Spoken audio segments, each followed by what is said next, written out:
Hello guys. I'm eating right now. Yeah, I'm going to watch MSC today because my team RRQ is having a match against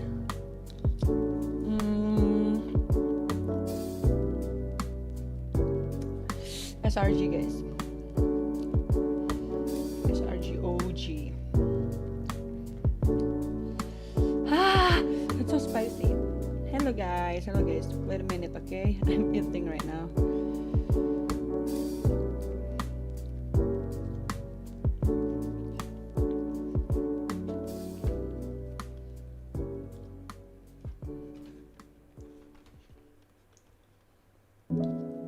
Good luck our team, yay! Good luck guys. Halo Rizky, halo Aisyah, halo Kira, halo Ceska, halo Lian, halo RZ, halo Nurul, kasih Nurul, halo Joan. Ya, abis Restream SRG, RRQ, kita lanjut ke Connect PH guys. Bagus nih guys.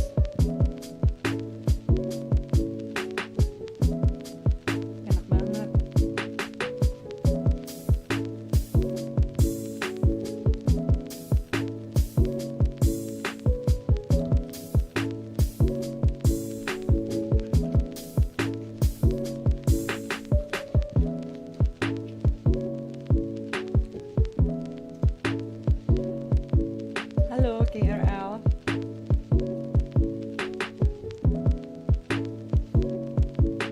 Halo Samriza. Halo Feril. Halo Stefan. Aku makan.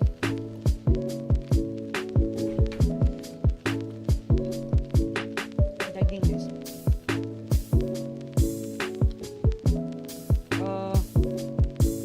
Wild bites.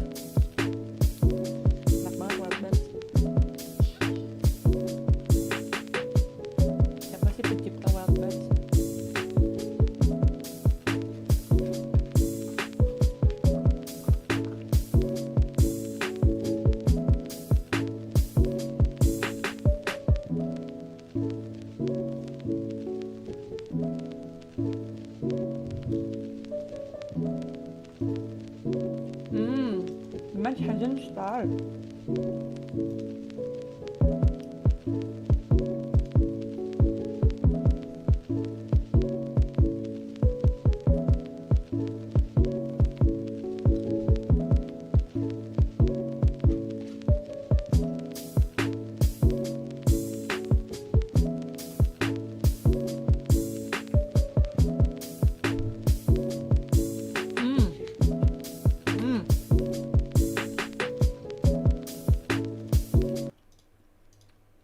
Epic ya. Sebelum kita menuju ke pertandingan yang sangat penting sekali, match of the day, RRQ Hoshi versus SRG OG. Ya, teman-teman pengen ingetin ini best of 5 dan dua tim akan pulang, namun dua tim akan secure top 4 di MSC at EWC. Wow, akan jadi match yang sangat dinantikan pastinya.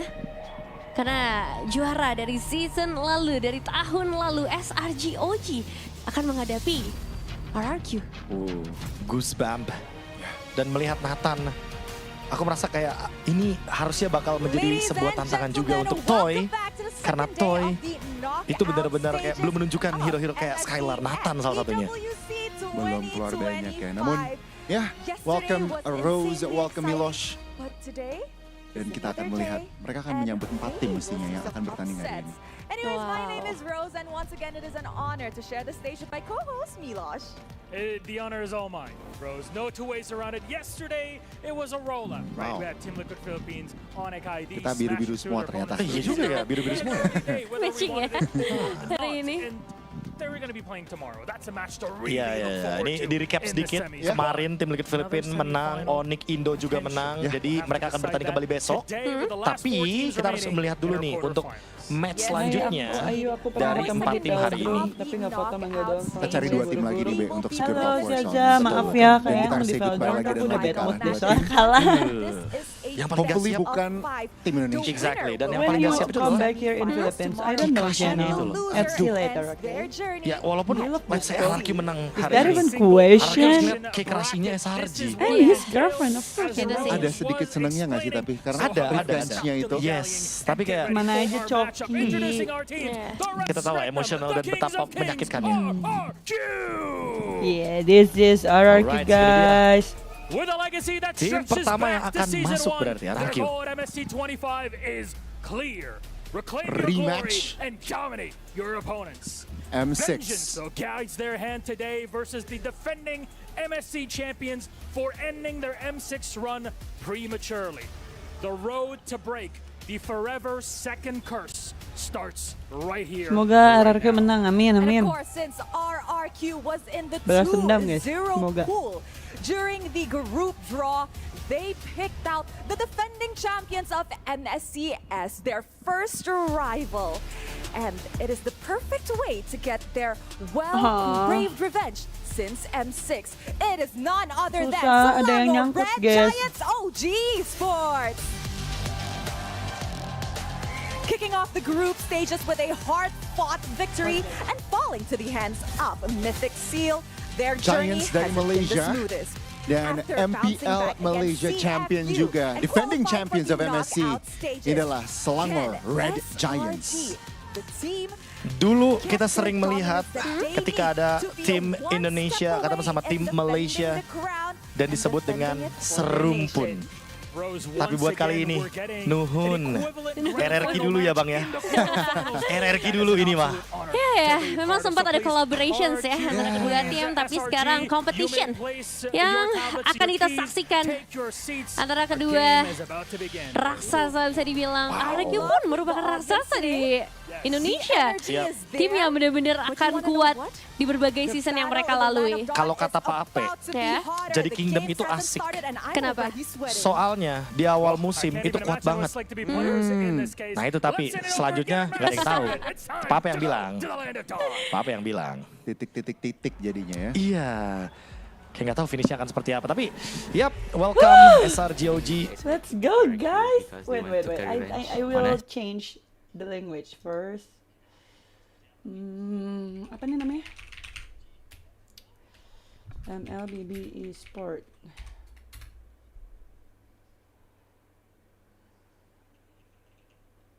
Juga sebelumnya gue sempat ketemu Innocent di MPLI dan itu tim gue menang. Jadi buat lawan tim SRG gue tetap confident sama diri gue sendiri. I think RRQ chose us because they want the revenge from last year, If and I'm RRQ not mad versus about only it. I'm PH happy. next So it's my tomorrow, do team, you so we can prove them Restream? wrong also. Yeah. If only they have a match around at Mungkin night untuk like perbedaan 6 p.m. RRQ or dengan 5 p.m. I can, SRG, but untuk RRQ, before that, I mungkin don't think I kita dari can. segi hero pool, strategi juga mungkin lebih siap. Terus juga main untuk menangin setup turtle apapun terjadi. Dan untuk tim SRG mungkin mereka untuk saat ini mengandalkan Innocent untuk tim play mereka. The biggest deciding factor against RRQ will Yes, be I the love best discipline Crybaby team wins guys. and I the less really mistakes love going to Crybaby. win. Toy Untuk pacarku. kunci kemenangan Wih, kita boleh ambil lawan guys. SRG mungkin pertama dari draft, yang kedua mungkin dari tim play kita untuk bagaimana cara kita dapetin turtle, terus objektif kita, mungkin itu sih. So to RRQ, I'm excited that you guys picked us, and let's have a good match. Pesan-pesan gue untuk tim SRG, terutama Innocent, good luck, have fun. Anjay, good luck, have fun, cina guys. The Beats gangly. that we hit on the panel for this match I'm nervous, all guys. came true. Trex, you mentioned you cannot make a mistake. It was Stormy himself who acknowledged, yeah, the least mistakes lead to the biggest wins for the teams. And then we talked about the hero pool, the draft. So good to see that RQ is acknowledging that when you're going up against SRG, you really need a deep hero pool ready. It's not only that. I think they're hitting the major pain points for SRG's side. The draft, the read on the meta, what is priority and what is not. Because if we're talking about raw execution, both of these teams are good at what they do. It will stall out to the late game. I think we could argue that almost all the teams are 7 solid, p.m. but I can. I will restream, Don't forget, guys. you have the MSC 2025 chest available from But don't August ask me 18th who to, I excuse me, will July 18th choose. to August 7th for only I 20 will diamonds. choose You can both, draw the okay? luxury reward, returning MSC skin. One is my Atlas, Ruined boyfriend, Sentinel, one is my plus team. your first Whoever 3 wins, I openings guarantee will you be Crystal happy. of Aurora and Banner of Moral. That's not all. Up to 1,000 MSC coins could be yours too. Buy the MSC support chest now and cheer Hello, for MSC. Sorry, Giona. Trex, you were in the middle of a point there. What did you want to say? like I said, I think draft has been crucial yesterday. Even whether you argue the skill level was different between the teams, I really think draft was huge, and I think this is one of my worries for SRG coming into this. They have been extremely diverse in their draft. They've picked a lot of different things from gold lane all around the map. They have a much deeper unique hero pool than RRQ, and I think that's going to keep a lot of teams together. Emang in this iya, knockout stage. SRG lebih Is banyak hero maybe pool just dibanding RRQ, sticking guys. by the book, honestly. Which is kind of interesting because last year during MSC 24, we saw a lot of the meta already figured out. It was pretty set in stone in how teams wanted to play. The question was skill expression and how to kind of attack specific players rather than a whole style of composition, which is very different to now, where I think there's a lot more fluidity with the ways that you can kind of pivot on blue as well as red. Yeah, currently the draft is paused. We will be coming back into that once it's ready yet again, but we already saw a blue side Fanny rush ban actually by RRQ. Yeah, the funny thing about Fanny is like she's still an option, but yeah, she's gone right now in the meta. But if she does come up, it's more on the red side if I'm not mistaken. So it just really goes to show how the priorities change. Now this is a good respect ban by RRQ, taking away the Kimmy for Stormy, who was actually great for SRG OG. Stormy with That's Kimmy. not the only thing, right? Getting rid of the Kimmy is Kayo just di one Riyadh part of the kagad. puzzle. Ini Red side, emang we've seen nggak the consistent kelihatan. amount Kamar of bans gua going masih over di to Riyadh Yishin, begini, guys. sometimes even Lancelot, but most of the time it's Prediksi always that 3-2 ya, Wan which kind of mungkin opens up the RRQ win, guys. utility pool for junglers. I also like the fact that SRG is focusing on the YSS, Tapi taking out let's see, some of these assassin jungler picks. Even though we haven't seen RRQ use any assassin jungler picks yet, there is still a possibility there. RRQ, even though they've had a smaller God. hero pool, we gotta know that there's a lot of possibilities. But I saw you getting the Granger man as a direct target on Innocent. It's definitely a direct target, but also isn't necessary, right? It's not one of those heroes that are like, oh, it's the ultimate scaling hero that we should be worried about. But first picks are already through, and it looks like they've already locked in for themselves the Zushin, who's been heavily contested within the meta so far. It seems like she's become the go-to mid laner once it's available. Zetian has dipped out. Kimmy is the next best option. So you see how RRQ are putting a lot of focus on the center of the map. And you gotta appreciate SRG for these next two draft picks. They picked up the Kalea to sort of match that presence and aggression in the center. And most importantly, they can just have Innocent go off to the side and split push. Yeah, I think it's solid. I think they want to make sure they lock in something for Innocent quickly, because you could see the target bans coming in. And if RQ pick up the Moskov here, SRG wait till maybe second phase.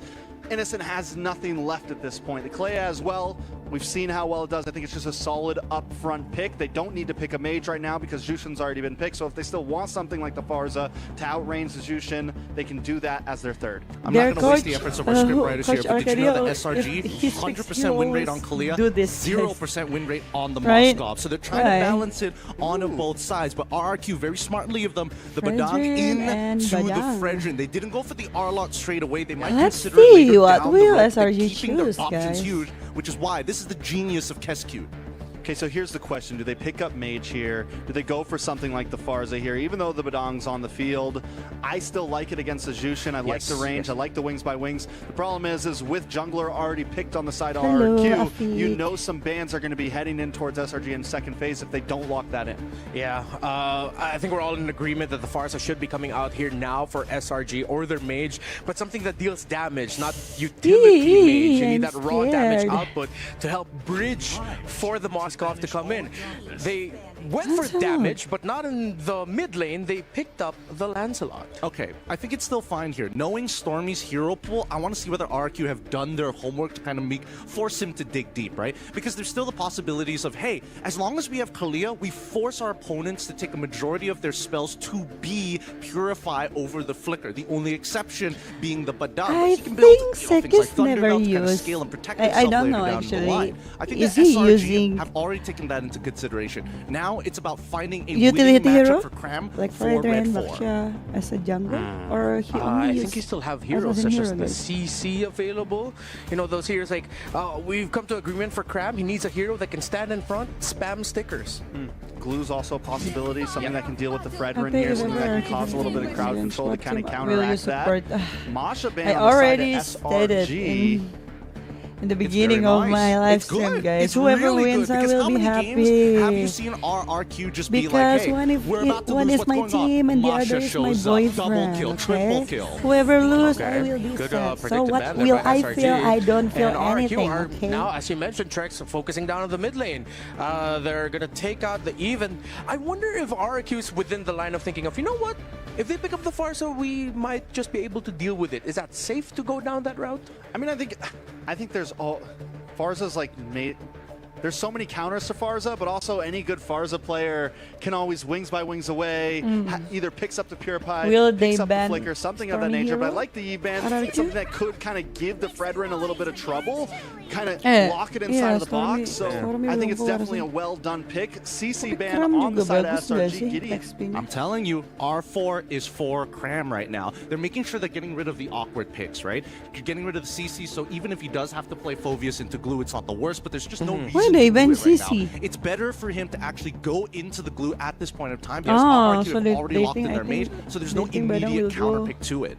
Yeah, I think next in line we're all in agreement. Glue should be coming in for Okay. Cram and SRG Hi, later Angelica on, which Marinas. leaves Dyren with maybe just wanting to match that. Harsh. Farsa is Who gonna will? get banned. Oh, Stormy so choose, Stormy, guys. what's he gonna go into? I think, okay, Kimi, Parsha. Let's see. They go for the Phoveus here. Now, I think what he can go for are things like Nana, for an example, any form of strong disengage. There's an argument for Veil as well, but this really depends on how much Saphir? backline access RQ has in the first I don't place. know.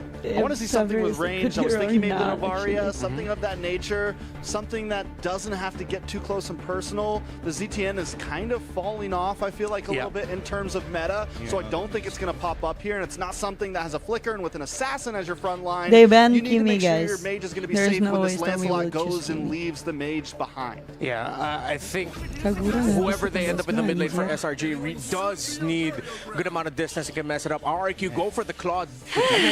That's yung also Stormy pa kaya, then guys? considering the potential Novaria or long-range mage option. Or Yeah, Kadita. Novaria. We could maybe see a Kadita Yeah. mage here in the mid. Could work. You get the Petrify, you get the stun with this big, Game heavy of front one line I think RQ. 7 Could work PM. as well. Yeah, no, this is really smart from Kescute's side. I was talking about backline access, right? This really limits down on the type of mid lane heroes that you're going to get access to. Because let's say you go for Kadita. Yes, you have iframes, but as soon as you come out of it, you're going to get jumped on by 2 to 3 people. Yeah. Now that you don't have to worry about artillery mages, I think at this point, I want to say Nana, but it's so easy for her passive to break in the first like turtle Okay, fight. So okay, we'll what see. will you Depending on what Stormy? mid pick, it really tells us where SRG wants to fight for. Yeah, and they end up picking the Zetian, a little bit more utility I like based with all RRQ. the dive that they Draft have. better, guys.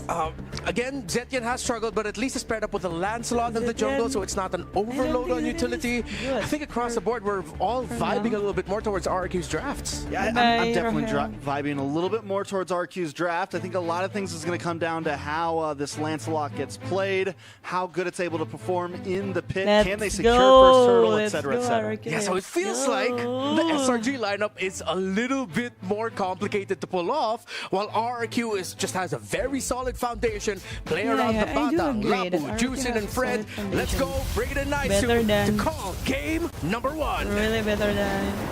Thanks so much to the RRQ. panel here. Yes, it's me, Naisu, and Brigida to bring you the action. It's our first Oh, quarterfinal match of the today, drama. day number 2 here, of course, the knockout stage. And it's an epic match we have ahead of us as we jump into the land of Dawn. Will it be RRQ to move on forward with redemption, or will it be SRG OG Esports? Brigida, They've shared their thoughts over on the panel.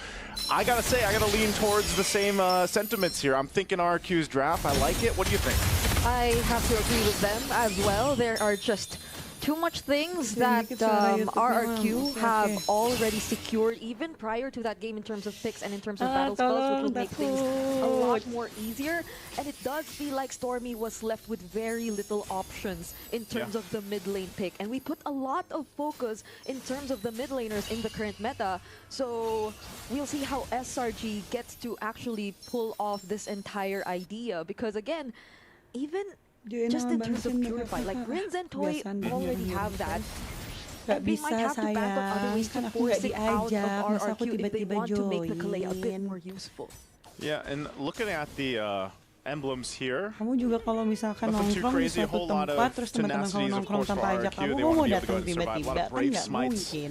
You know, they're gonna rely on Dyron's taken some damage, but that's kind of expected too with a Phoveus matchup there. He might need some help against Cram later on, but yeah, it's interesting because we've paid a lot of attention to the mid laners, for example, leading into MSC in general, and it's been in an interesting position. I mean, even the Zetian alone from Stormy, it's like we haven't seen this hero be maybe as useful as some people thought. Yeah. But she still gets picked up quite a bit, especially when you're thinking about the vision that it provides, utility as well. And once these level 4s start to come online, Cram's gonna get pulled back. Whoa, that's 4 members of RRQ actually trying to go for Cram. They force out the flicker though, so there seems to be an intention to somehow shut him down. But Wait. Nice. Rinz, but he still does not decide to use the Udah purify. ulti nggak sih? The turtle's up, and this is a battle. Aduh, Rinz! Right now. Poking going on here. Rinz.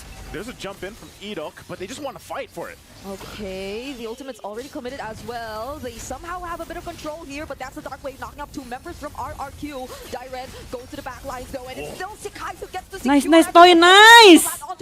Nice banget, Toy. Tiba-tiba datang anjir. Sujinnya mati, Cok. Ya elah! Cok! Cok! Nice. Before going down himself. So at least amongst it all, SRG gets a double for Stormy. They also get the turtle.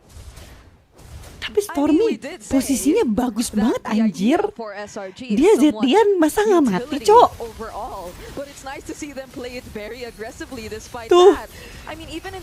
Tuh. Tuh. Pada nyuekin Zetian bejir. It was just such great timing overall for RRQ because even Toy was in that fight, so who would have expected that RRQ already had that much damage? Mana enggak rugi nggak ya? Rugi sih, soalnya Innocent-nya farming. Terus selain itu nggak dapat turtle. Trying to attack this game, is trying to approach this game up against RRQ. This is kind of what I expected, though. You know, I expected this matchup between these two teams to be pretty hectic in the early game. Sancho will have a hard time here. I do agree because they have so many CC heroes. Like, that's what they want to do. There is Badang, Fredrin, also This is how they like to play these games, especially ada iklan kayu. Ya emang ada guys. Karena aku Restream sambil mencari duit loh. You know, so team strategy and the way they play it might differ from game to game, but right now it's mostly objective fighting around that. We heard that from the interviews coming into this too, that, you know, for RRQ, a lot of times it's like, yeah, let's just go ahead, focus on our objectives, secure those early turtles if we can, and that's why we saw them fight for it. But of course, they've got to win that retribution battle when it comes down to it. And so what it's been a lot of is just these kind of skirmishes, these fighting. I mean, even earlier, the fact that Toy went all the way from the gold lane up to that turtle to provide that blazing duet damage was great because, I mean, with Innocent, he could have just joined. Aduh, Rin! Yep. He was the first one to rotate out of his lane, but SRG are actually doing a really great job at holding this river side. Oh, Cram decides to burst or go in first. However, there's a Tsunami Slam already committed. Edok gets taken out. Nice, Jin. This time, secures the turtle. Tidak! No! From behind, but the Batman execution will be enough. 2-man knockup coming in from the Tsunami or the Tidal Strike, but Yumes, he will not be able to sustain all that, but it might just be all worth it for SRG. Yeah, I mean, they'll get a couple kills off it. Of course, the turtle went to RRQ, but because of the extended fight and then Innocent joining in, I mean, crazy to see how this played out. We're gonna get a look at it again with this replay here, brought to us by STC. But I mean, look at this. This was a fight Iya, that habis you match think RRQ lanjut RRQ is nonton, going to guys. win. Susujin gets the turtle. But then Hi, because of the Gana. spear, I mean, this is a very slow-moving Mozgov too, because this is very early on in the game. But, you know, they end up having more of that firepower in their favor, especially when you have a landslot to consider in the hands of Skies here. So it's still, I mean, either way, it's an objective trade for both of them now, 1-for-1 in the Turtles, but SRG gets themselves a nice lead. A 1K lead at this point isn't anything too crazy that RRQ has to deal with, but it's starting to build up here. I think the main thing when you really break down those fights is fighting around those windows of crowd control. Whoever that loses RRQ lineup automatically has, out. but the There same is no thing lower over here bracket, guys. from SRG, So this is like OG now or Esports. never. Like, they can do the same thing. If you it's win, just playing around, for you go to the example, next getting out stage. the, If you lose, the you Tsunami will go slams home. if it's going to be used, or Edok setting things Hi, up with Steve the Diesel. break and fist break combo that we're so used to seeing, especially when the flickers available. Because I think even Tapi the kalau panelists slow pace did gini point bisa out comeback that nggak sih RRQ RRQ guys? just have Karena hero mereka so many lebih resources that will be bagus very late game beneficial nggak for sih? them when it comes to a team fight or a situation where SRG has to group up, especially considering that majority of the heroes of SRG, well, fortunately for their last pick, they did decide to go for the Zetian, so that gives them a little bit more of range. They literally have to coordinate and be together in order for them to maximize their potential. Mereka tahu ada lancer di capabilities. belakang, But bagus, Edok bagus, comes bagus, in with a bagus, bagus. flicker, gets to catch only Mati nggak Crab sih? because Stormy still has the Anjir, flicker, but the nggak Fury of the mati Phoenix dong will be used to counter Yumsnya mati, against Yumsnya mati nggak sih? RRQ. Anjir, gak mati juga! Udah pada mati lagi! Fighter already committed by Dyrant. Keren. Right, catching three, but Toy might have Aduh! chance to Aduh! the third operator's wrath lands onto you. Ujin! Sujin holding everyone down all by himself. Aduh, no. SRG, they might want to go for it. Fortunately, RRQ are able to run away though. Cram just took so much damage and bought so much time for them in that fight. And then Yums holding on to the Tsunami Slam for the right moment is what really allowed them to gain control around that last turtle of the game and win that fight. It just didn't seem like RQ was able to go ahead and get the advantage they were looking for. You know, there was a great amount of damage from the Appraiser's Wrath from Susujin, but still they weren't able to win and out. Sakai's is going to be out just fine in that exchange, but what a good fight for SRG there. All of the good initiations. makan come es in apa, from es krim apa RRQ. tuh?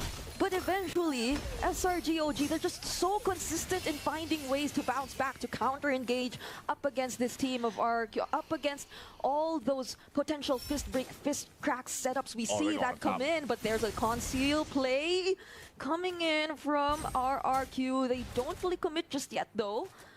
Yeah, good comms there. You know, they want to go for innocent. Like I said, you know, leading into this, a lot of people are like, man, you know, SRG OG Esports has this kind of tendency to just rely on innocent to kind of lock in, pop off later on. Again, he's the only one right now with a Savage for MSC. And so if you could put some pressure there, try to delay him out a little bit, then that might be one of the game plans for RRQ. But he's protected really well. You can see he just goes down to the bottom lane now. Yum's providing so much information. He might be in trouble. Oh, beautiful counter. Aduh, ngapain? Woi, aduh. Ya, bagus. Tapi lihat inosennya guys, inosennya pun sendiri di bawah. And Toy said no, it's all right. So this is actually probably going to get them the Lord here. There is a trade on the tier 2 turret on the bottom side, but RRQ now going for this. Oh, spear. Nice. Okay, yeah. Nice, guys. We've seen it too much, Brigida. You know, you kind of hold your breath a little bit. We've seen too many Lords, too many turtles taken with the Spear Destruction from a Mozgov. But Kabar baik, Davin. How about you? Glasses from not too devastating, I feel like, again, but they did whittle down some of the gold that was building up here in comparison to SRG. It might help them get to the tier 2 turrets because you got to see it. They don't have any tier 1s down at all. You know, so they need to go ahead and start opening up the map to utilize this lineup that they have here. Yeah, because I know for a fact that RRQ might be wanting to consistently push SRG to force them to a fight, but then SRG, the way they're dealing with it right now, was just really banking on the idea that Innocent needs to take his time, but the Lantern Flare stack will catch on to Sakai once again. Fortunately, gets to dash away with the puncture. There's a beautiful knock-up coming in from Yums as well. Mampus, mau kemana si Kiss? Slam. Adurin! Ya, adurin, Srin. Actually dealing the damage towards the tank is Keren deh, Ren. Toy datang, here comes Toy. But he gets hit into the wall. He finally gets it off. He'll take down one, forces the flicker from Stormy. What a fight in the mid lane. Lord finally goes down. So Langsung sama after it all, duitnya, they guys. get all tier 1 turrets. Sumpah duitnya sama, coy. So it does seem like SRG, despite the presence of the Lord, really wanted to. Pasti Innocent kalau udah pakai Moskov speed push sih, guys. Masalahnya rarely nggak ada hero yang bisa buat hero jalan semua bejir. Bukan hero sing cuman Toy doang. This is where you see that SRG sometimes they tend to make these very bold decisions too. Hey, we love these slow motion. Aduh, Dok. That wasn't slow motion. Enoch's taken out. Okay, another Aduh, nggak oke nih, nggak oke guys. Guys. He gets caught. Innocent with the double kill once again, but Graham gets traded out. Yumes doesn't get the jump. Nice. Tidak mati tuh Sekis. Aduh. Kenapa kalah? My goodness, what a turnaround! And it was the same thing. Innocent comes in with a spear destruction. Dyron might get sandwiched into here. He's trying to get back to the mid lane, but Innocent's just like, I'm taking this turret. They win that fight. And I mean, look at all the bodies right there. And that choke point is not where you want to be. Good close up to it too. Because that was a fight that's looking one way and then it quickly turns the Lu harus other. notice ya, sumpah. Zetiana Stormy bagus banget, Cok. Gak mati-mati dia. Moskov that can work in conjunction with each other here. So you're getting to that point now where a lot of the teams, once they get this 12-minute plus, Innocent's got most of the items that he needs. He's starting to be a big threat. Not only that though, but if you throw so much at a Lancelot, trying to catch him, you know, you can buy like these windows of opportunity with a Thorn Rose, with a Phantom Execution. Pada tertuju ke Sekis ya.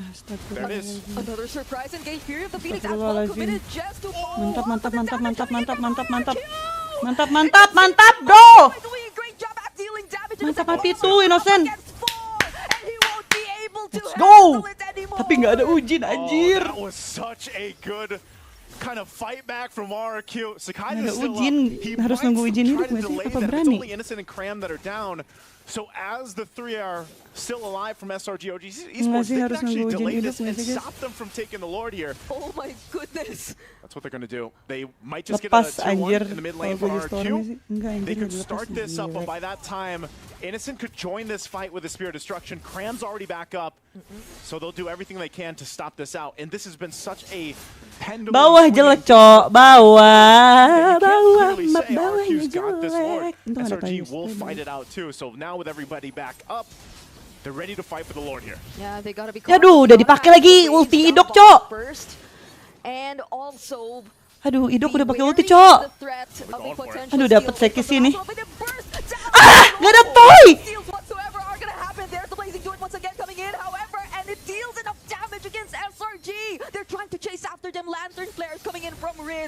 Rin sudah gak sih? As I said, Brugada, it's a pendulum for game number 1, swinging back and forth. Yeah, the Lord went to SRG, but they lost 2 bodies off of that.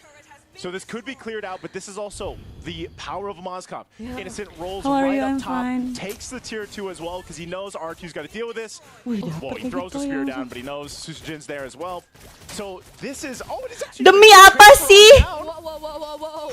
That is a very brave move, and now with the Blazing Duo and Innocent. Bagus. Rinsnya nggak bagus, Cok. Bagus. He will. It's a double. Nice. Rin's on the Jushin. Hey, I guess they decided, let's just go for it. I'm surprised he followed through. Tapi Innocent kaget sih gue, dia masuk kayak gitu. Man, both Wind of Nature's coming in clutch. Toy picks up a Malefic Gun now. This is still an even pretty much game across the board. Both teams really close in terms of turrets that they have, but RQ is going to want to start to tapi Zetian tuh bisa nge-counter hero tebal gak sih, guys? Are started up from you. Do Zetian can counter even if he doesn't, thick hero? Just jump on in, Tsunami slam someone like and force Aplapu RQ and to Fredrin fight. and Badang. And there has been some close calls where it's like, you know, boy. Wih, demi apa sih? Okay. Not even the orange buff Mampus tuh. comes for free. Mau kemana Sekis? Terjebak Sekis. Iya. that'll try to pin him down. Lagi, kenapa Definitely do coba? not want to Kenapa sih allow mainnya him to sendiri-sendiri escape. gitu, And that's anjay? how many seconds? At least he will make it in time though, but Yeah. I feel like those are things you should not Skill-skillnya ngurangin magic doing death. anymore if you want to like just hold on to whatever lead you had. And I said had because It's gone. it's gone. They had one, but Idok jumps Mati on in. Stormy, mati cok. Mantep banget, mantep banget, mantep banget, mantep banget cok. Mantep banget. Literally trying to work on that redemption that we've been talking about. Sabar At nggak least sih? Innocent is still Sabar sih there kalau though, menurut so they have ways Oh, no. ways to clear the waves, but Eh. RRQ, they'll just Wah, go ahead mantap, and mantap, take mantap. this turn Langsung away mundur, from mundur, them. mundur! Do they Yang- still fight this? They're gonna jump on in the mid lane anyway. Oh, energy eruption used on Sakai, but they go after Crash. Nice. Instead, Innocent trying to deal with the other Tebel ya members, bang. but seems like they Tebel banget do not anjir. care Menangis, nggak ada about Stormy the lagi. damage. This has been a compounding consequence for SRG OG Esports. It started earlier on with that Spear Destruction, choosing to fight, then Sakai's being in that side of the jungle around the orange buff, and now getting punished here. Mantep, They lose guys. the base Gak ada turret. kram, guys. RQ's swung 3.5K Kramnya masih in their lama, favor, and 17, the Lord 16 is up. detik They're lagi. feeling confident about this. They'll start it up. SRG's going to get in position here. They will force this again, probably with you, but they're going to get caught here. They find Nice, the mati. targets. Bye. It's gonna be Yums. Sakai's trying to find a kill onto Mati Rin's Fury, nggak but sih, these will Sakis? not land though. Super Jet Energy Eruption Udah nggak will sih? be used Nggak apa-apa, towards nggak apa-apa. Sakai's. Edok is there as Tapi, well. woi, to put aduh, some masih pressure, jauh itu. but that Atas does cok, not atas cok, demi Allah stop atas Sakai cok. trying to contest Atas! Edok too, once again, Turun trying to atas, block the cok! way though. Turun But will Sakai find another route? Cok, turun atas anjir. Actually lands onto him. Sutsujin changes Astagfirullahaladzim. What the setup right there, but it is Aduh. Guys, pulang. Bagus. Mati tuh. Mati tuh, Innocent. Anjir. Get Rins anyway. Pops the Wind of Nature. Going against Edok. He has damage. He picks up 2. That was a close call. Wind of Nature SOD. All means just to escape. Even the Purify. But then he gets taken down Gila, now. apa ya si More than ever Innocent when itu, he's guys? needed the most by Ada toy his sih. team. Nggak ada, They can buy nggak ada themselves Innocent, guys. 25 seconds here. Innocent will be Masih back up lama, for guys. this. SRG has to delay Tapi this Lord nggak- push as bisa nggak much ya? as possible. It was such Ngancurin a turret good bisa juggle mungkin, from tapi RQ. buat They dealt win with nggak Sakai's tahu dah. so much, zoning him out from the Lord. Innocent pushes, he gives the call. He's up in 10, Gila and sih, they'll have menurut gue to Innocent stall this sih. out. Some of the base turrets might fall Mati, here, bawa depending dua, on how tapi- RQ plays this out. Itu, Cok. But right now, SRG is okay. bisa. They'll deal with the Lord, they'll deal with some of the pressure, but they bought themselves enough Innocent time to is stay in the back. game. Guys, be careful. The pendulum is becoming Ush, too real astagfirullah. for this game, and mind you, we're already Udah how many kills? Like notice if you do the math, anjay, 26 plus Innocent gitu, 19, bro. that's That's like quick maths. that's That's I don't wanna, 35. Wait, no. No. Pokoknya hati-hati. See, this is how it affects our brain. That's 45. That's Yeah. how unlimited clashes actually affect our brain. BMI out okay. from Ada yang udah pakai Toy. ulti, Okay, belum just ada. escape the phantom execution. Masih So you have to aman. respect the wave clear and Masih damage harus coming in from menunggu SRG. RRQ. Is your brain okay, Brina? I hope so. I hope everybody watching this one, their brain is okay. Because if it's 5 games of this, that's Okay, gonna be Ido, intense. Ido. Conceal's gonna be used. Idok will lead him Ketahuan, charge here. Cok. Will get stopped with the Dark Wave in his tracks. So right now, this composition Repot deh ya Moskov ya is kalau lawan hero paying jalan dividends here sumpah for deh. SRG OG Esports. Like they're able to stay in this, they're able to go ahead and clear things out relatively well and quickly. And it's actually pretty difficult for RQ to start up a fight. If they have to do anything, it's on Edok. He has to use that conceal like we just saw him, or flicker on in and set things up. But that's why the majority of this game has all been a decision from SRG. They've been the ones starting the fights. They've been the ones choosing that that route. And clearly that can work for them. But I feel like even for RQ, you got to start to transition to be like, all right, how do we make sure we don't get just like pushed off the map from Innocent? Because with that base turret down now, that's something they can play into. Good thing the Lord is on that side, not the opposite side. So that alleviates some of the pressure. Oh, Mantap, But mantap even Ido. in just the orange Aduh, buff, they aduh, decide aduh, to aduh, aduh, aduh banget, aduh. Mortality already popped, and Sakai will be able to find the kill on the Jin. But Toy might just save the game for RQ. Deals enough damage. Udah cok, Kramnya bisa bunuh itu. Jangan dibalikin, ya, jangan cok. Is just chasing after every single member of RRQ, but still they find a way Another bravest fighter in! And they sabar go nggak in, sih? they get the slam on down as well. Bisa mati. Still gonna be Posse N, down for N, minutes. N, RQ N. pushes and pulls their way to win this team fight. They'll get the wipeout. Nice guys, first game RRQ. His ability to sustain and get a shield. Let's go, And let's now go, it's let's go, let's RRQ go. prevails in game number 1. The whole story here was the back and forth, the back Tapi and forth pertahanan SRG boleh-boleh sih for guys. both teams. And this time around, RQ gets game number 1. SRG nggak ada fans yang datang Best kan? of 5 again. If we get Iya. 5 games of this, Lupa I gue. think we'll all go home Bukan happy. But partner ya? this is a SRG. close one, Brigida. I mean, both teams look so good there. That was too close. Viva I la mean, vida, Viva RRQ You would bro, think that Viva la RRQ would be the vida. ones who were in a little more riskier position since they forced the fight close to SRG OG's base in a situation where they could have possibly had an easier way out to Siapa regroup or MVP? re-engage, but the way RRQ was just able to sustain all that, Toy. find the right Toy timings mungkin to nih, guys. go in, especially for Toy. I must say, Menurutku the Toy sih timings Toy kayaknya. had Yeah. using the Blazing Duet saved Atau the Diren. team fights for RRQ multiple times. Not only that, but Dyron. Like, Dyron, even in that last fight, I mean, he was doing this all game. Dia but nggak this was a mati-mati nggak sih si lapu-lapu Diren game itu, guys? of crazy proportions. Even that last fight, he had to be the guy a lot of the times tanking up a lot of damage, getting stuns off, even doing a decent amount of damage here. So between him, Edok, and Susujin, they were really able to go ahead and allow the team fights to be the way that they were. It was a Jangan great thing, ke you see comeback aja, from guys. the highlights over here overall in game 1, and it was just Bisa win guys. I mean, a lot of the micro decisions that were made on both sides Nah.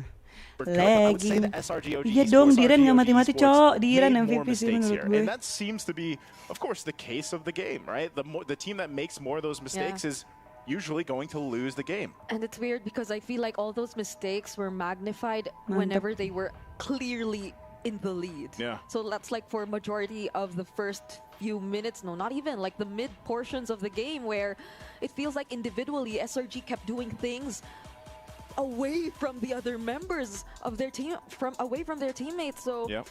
I feel like those are questions we might get answered. Iya, ini masih Yeah, game pertama well, guys. maybe the Santai panel can dulu, answer that for us. santai. We're going to throw it back over to Redmar and our boys on the panel. Thank you so much, Brigida and Naisu. Well, as expected, RRQ, much better draft, easier to pull off, but SRG fought back until they realized the biggest problem that we acknowledged by the end of the draft, the damage output coming out of RRQ is just way too much. Yeah, I think not just the damage output, Toy was able to come online, but for me, top 5 players of the match, Dyron. The guy was a monster. Diren And emang even jago, though Cok. SRG throughout the beginning of the match was able to kind of check RQ, there was one player they weren't able to check the whole game. Yeah, if Dyron doesn't get the MVP MVP, Diren I don't know sih, what I to guess. say, right? Like, he came out swinging Viva from the RRQ gates. from the He was Philippines. the only Yeah, Roy person Castro, who was walking Viva out of the mid game with RRQ. any sort of lead whatsoever, second to only Toy, and even then it was by a very small margin. The only other person in terms of raw execution that was doing well was Edok. So it's wild how crazy and how close the margins were. Yeah, if you remember Lapu-Lapu, if he gets to snowball very quickly, he's the hero that shines in longer engages. As the game went on, you saw that SRG were able to drag things out in terms of team fights because Innocent was also staying alive.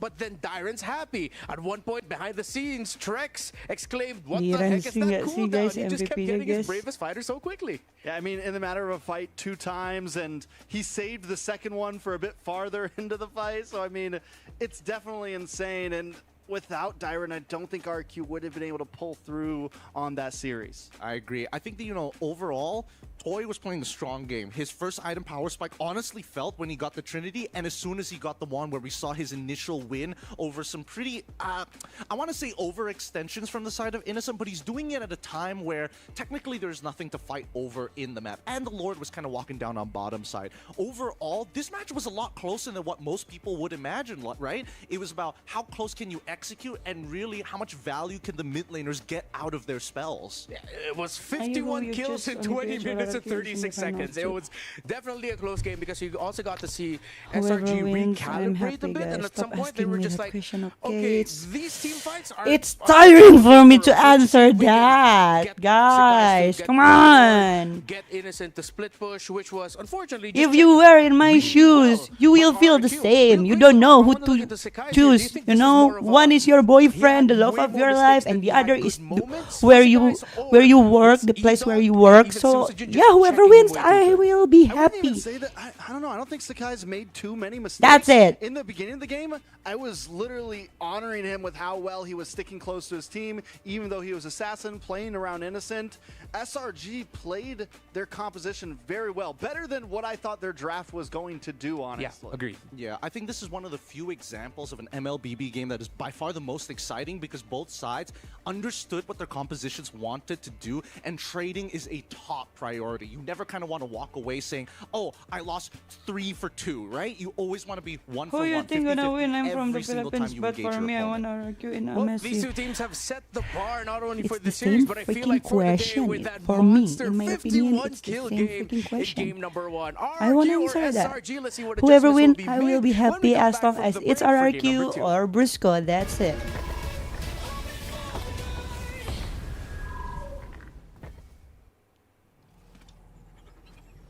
I'm going to be honest, guys. That's the reality, okay?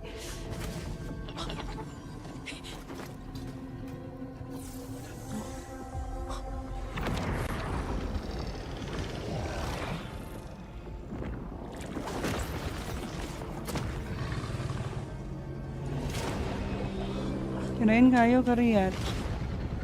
Enggak kariat, guys. I know this kind of thing will come, guys.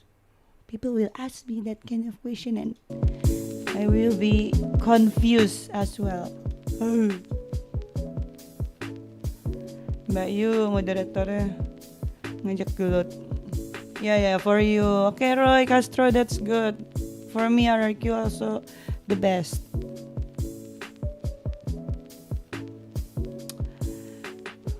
Main dulu, main apa? 2 menit guys, 2 menit doang.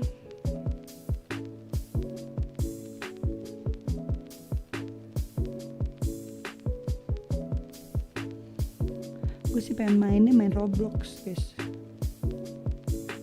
Udah main Mobile Legend.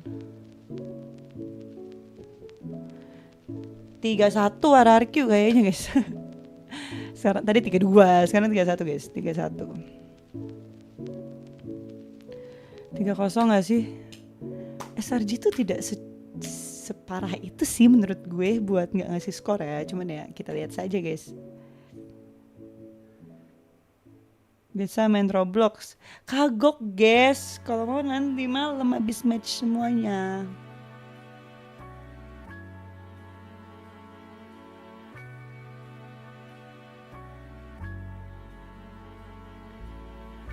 Gas gak sih 3-0, amin. Don't say bad things, bro. In my live stream, bro. Respect, bro. Bener ya nanti malam I join main. Boleh. Hai Jana, Prefab Jewel. Where is Brusco? Brusco is in venue, guys. Already in venue. I think he's preparing for next match. Where is Brusco? I tell you what your name in Roblox. It's waifu, guys. It's waifu. 12 seconds to go.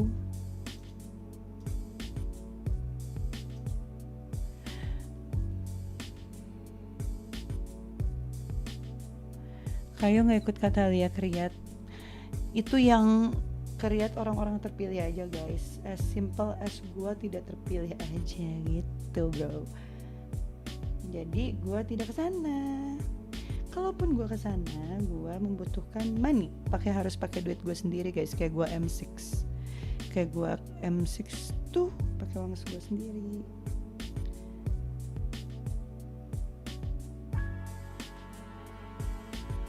Dan gue nggak sanggup kalau ke Arab pakai uang gue sendiri guys, mahal banget cok. Tiketnya mahal. Itu pasti udah habis puluhan juta sih kalau gue ke sana. Kayak tidak bisa, tidak mau, tidak worth it. Kalau kayak ke Riyadh takutnya disuruh gantiin Rins, bejir, kalah yang ada kalau gue gantiin Rins. Where's Brusco? He's in venue guys. Ayo gini bro, terima kasih bro. Belum mulai ya? Bentar ya guys, aku lagi cek.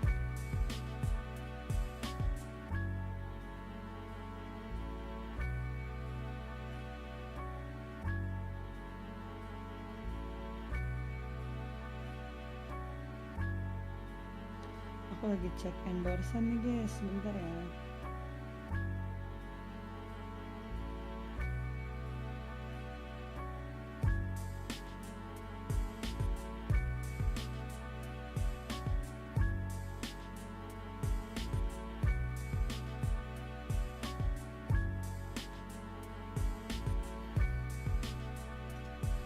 Wah. Katanya dilihat berapa hari kak? Wah nggak tahu guys. Mungkin sampai final kali ya. Kalau sampai lolos final. I don't like Kram even. I don't care Roy. I don't care if you don't like Kram. I don't care. I'm sorry. I don't need any negativity in my live stream. Okay? You're so pretty. Thank you. Agak pusing bolak-balik. YouTube WA. Thank you Leanzi. Jadi keinget Iping. Sudah lah guys, kita move on dari Iping, oke? Okay? Itu paling bener ke Bali. Nanti lah ya. Ya kamu mintanya ke Pak Apel lah, jangan ke aku guys. You're pretty, thank you. Kode dikit. Sore ate bukan eat, aneh lu. Yunus. Hello, you're so pretty. TLPH, Onyx PH. RRQ, Onyx PH guys. FIFA RRQ Ayuto is my favorite. My favorite in RRQ still Lemon guys. My idol.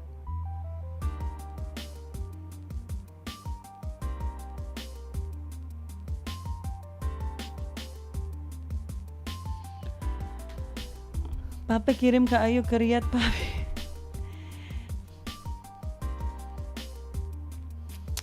Nggak apa-apa guys, kapan-kapan aja. Nanti aja M7 di Thailand gak sih? Ada di Thailand gak sih kalau nggak salah? Apa gue soto ya? Kenapa gue bilang Thailand? Indo kan M7 padahal. Bismillah, RRQ menang hari ini, amin. Onyx PH juga, amin. Can you do a pause for my day?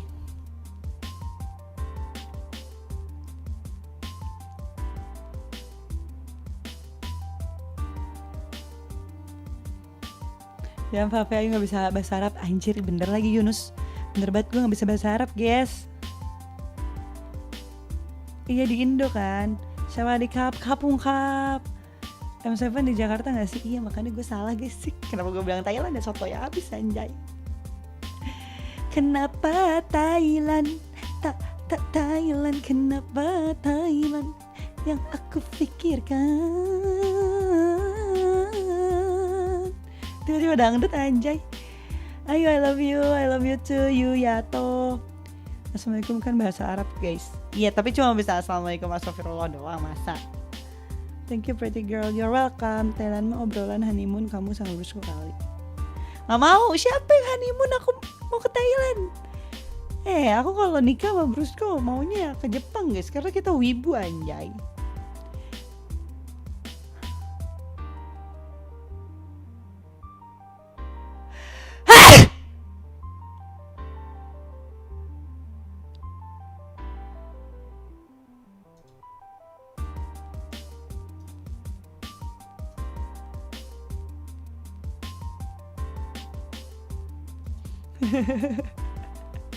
Maaf ya guys, udah mulai nih guys.